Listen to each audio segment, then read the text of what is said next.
Tema, ang kahalagahan ng pagtitiis bilang isang Kristiyanong tapat na tagasunod ni Hesukristo. Mga minamahal na kapatid sa Panginoon. Sa mundong puno ng pagmamadali at kaguluhan, ang pagtitiis ay tila isang katangian na unti-unting nawawala sa ating lipunan.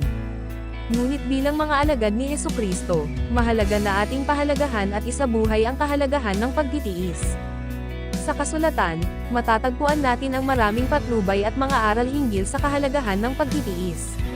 Sa Santiago Kapitulo 1 versikulo 3 hanggang 4, sinabi ni Apostol Santiago, "Yamang alam ninyo na sinusubok ang inyong pananampalataya, ay nagbubunga ng pagtitiis ang inyong pagsubok.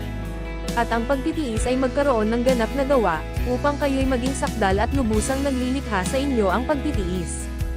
Sa ating pagtitiis, hindi lamang tayo nagpapakita ng lakas at katatagan, ngunit nagpapakita rin tayo ng pagsunod sa kalooban ng ating Panginoon.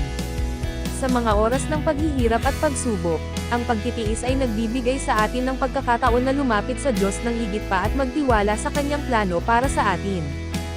Higit sa lahat, si Hesukristo mismo ang pinakamahusay na halimbawa ng pagtitiis. Sa kanyang buhay, ipinakita niya sa atin ang kahalagahan ng pagtitiis sa gitna ng mga pagsubok at paghihirap. Sa Hebreo Kapitulo 12 versikulo 2, ating mababasa, na tayo'y tumingin kay Jesus na tagapagpatnubay at ganapin natin ang pananampalataya, na siyang sa kagalakan na nakalagay sa harap niya ay nagtitiis ng krus, na itinakwil ang kahiya-hiyang bagay, at nauupo sa kanan ng luklukan ng Diyos.